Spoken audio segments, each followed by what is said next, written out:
Versículo para memorizar. Jehová mata, y él da vida. Él hace descender al sepulcro y hace subir. Primero de Samuel capítulo 2, versículo 6. Lección 9 del 26 de agosto de 2023. Violencia hacia uno mismo. El suicidio.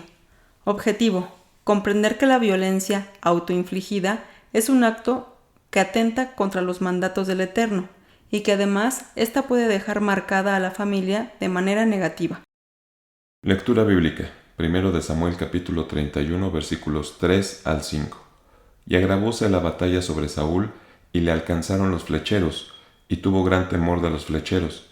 Entonces dijo Saúl a su escudero: Saca tu espada y pásame con ella, porque no vengan estos incircuncisos, y me pasen, y me escarnezcan. Mas su escudero no quería, porque tenía gran temor. Entonces tomó Saúl la espada, y echóse sobre ella. Y viendo su escudero a Saúl muerto, él también se echó sobre su espada, y murió con él. Material exegético. De acuerdo con algunos expertos, el ser humano cuenta con dos pulsiones fundamentales: el placer y el displacer, la de la vida, eros, y la de la muerte, thanatos. La palabra de nuestro Dios deja ver algo muy parecido. Mira, yo he puesto delante de ti hoy la vida y el bien, la muerte y el mal. Deuteronomio capítulo 30, versículo 15. De acuerdo con esto, se puede apreciar que tanto uno como otro permite al ser humano hallar un equilibrio necesario para la vida, pues ello nos permite nutrir de manera positiva nuestro comportamiento. Algo importante de resaltar es que en la pulsión de muerte, thanatos, entre otras cosas, se encuentran los actos violentos que están arraigados al ser humano, y que cuando estos no cuentan con un correcto equilibrio, tenderán a expresarse, ya sea proyectándose o dirigiéndolos a los demás, o introyectándose o dirigiéndose hacia uno mismo. Es evidente que, en ninguno de los casos antes mencionado, Dios permite dichos sucesos. Porque toda la ley en aquesta sola palabra se cumple: amarás a tu prójimo como a ti mismo.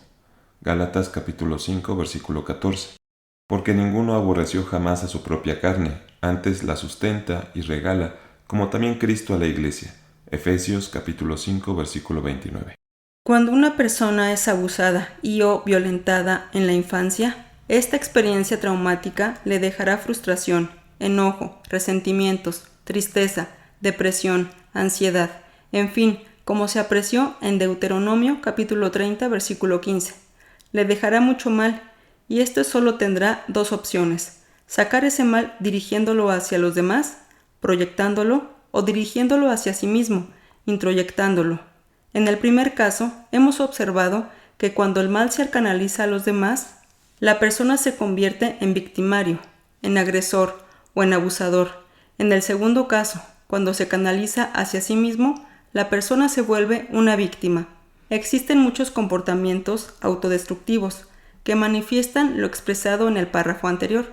Por ejemplo, el consumo de sustancias, alcohol y drogas, arañarse, cortarse, quemarse, golpearse, entre otros.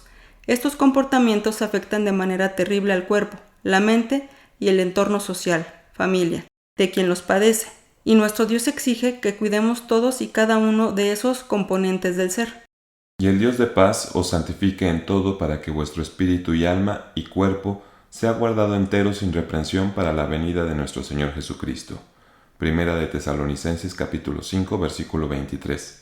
La autoagresión es un mal que podría llevar a la muerte, pues los miedos, el dolor emocional, la culpa y la frustración podrían orillar a quien los experimenta a cometer este terrible acto.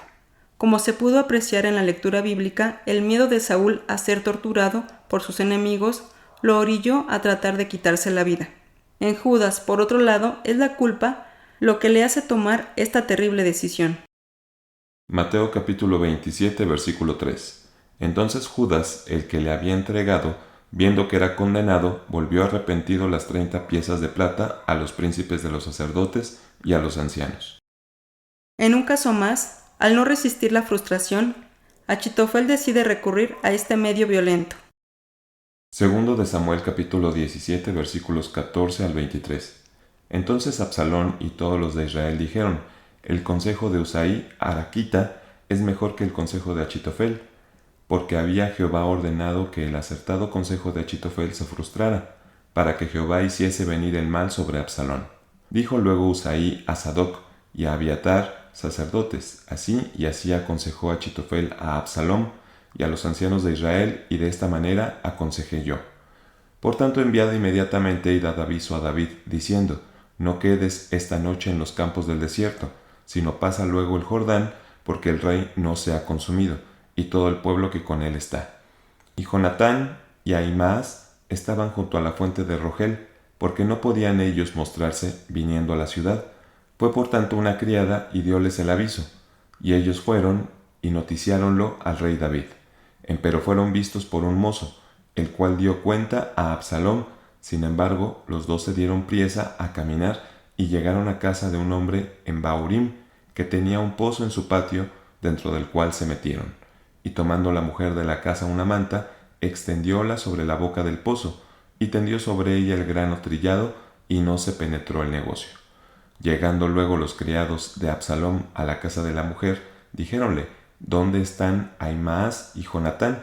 Y la mujer les respondió, ya han pasado el vado de las aguas. Y como ellos los buscaron y no los hallaron, volviéronse a Jerusalén. Y después que ellos se hubieron ido, estotros salieron del pozo, y fuéronse y dieron aviso al rey David, y dijéronle, levantaos y daos priesa a pasar las aguas, porque Achitofel ha dado tal consejo contra vosotros. Entonces David se levantó y todo el pueblo que con él estaba, y pasaron el Jordán antes que amaneciese. Ni siquiera faltó uno que no pasase el Jordán. Y Achitofel, viendo que no se había puesto por obra su consejo, enalbardó su asno y levantóse y fuese a su casa en su ciudad, y después de disponer acerca de su casa, ahorcóse y murió, y fue sepultado en el sepulcro de su padre. En la actualidad la sociedad no está exenta de experimentar miedos, culpa o frustración, y si esto se acompaña de experiencias de abuso en la infancia, se podría creer que la muerte es la única salida. Sin embargo, es el Padre Celestial quien dice lo siguiente. Ved ahora que yo soy, y no hay dioses conmigo. Yo hago morir y yo hago vivir. Yo hiero y yo curo, y no hay quien pueda librar de mi mano. Deuteronomio capítulo 32, versículo 39. Dios es el único que puede decidir entre la vida y la muerte de un ser humano. Ningún hombre o mujer tiene potestad de quitar la vida a nadie, ni siquiera a uno mismo, pues la vida y el cuerpo no es nuestro. ¿O ignoráis que vuestro cuerpo es el templo del Espíritu Santo, el cual está en vosotros, el cual tenéis de Dios, y que no sois vuestros? Primera de Corintios capítulo 6, versículo 19. Reconoced que Jehová Él es Dios, Él nos hizo y no nosotros a nosotros mismos. Pueblo suyo somos y ovejas de su prado. Salmo 100, versículo 3. Un problema adicional que trae consigo el violentarse a uno mismo es que dejamos en nuestros seres queridos, padres, esposa e hijos, entre otros, la idea de que esta es la forma correcta de escapar del dolor y de la violencia, es decir, que es la mejor manera de reaccionar ante las dificultades, e incluso podemos condenarles a seguir estos pasos y soluciones equivocadas. Nuestro Dios, a través de su palabra, nos dice que hay otros caminos para enfrentar las dificultades. No temas, que yo soy contigo, no desmayes, que yo soy tu Dios, que te esfuerzo. Siempre te ayudaré, siempre te sustentaré con la diestra de mi justicia. Isaías capítulo 41, versículo 10. Amados hermanos, ninguno de los problemas que enfrentamos en la vida tiene su solución en las autolesiones y las ideas suicidas. En contraste, se pueden resolver con la ayuda de Dios y de los profesionales expertos en la materia. Hablar del suicidio y de las autolesiones no incrementa el daño, por el contrario, ayuda a expresar lo que se siente y nos permite encontrar el apoyo necesario.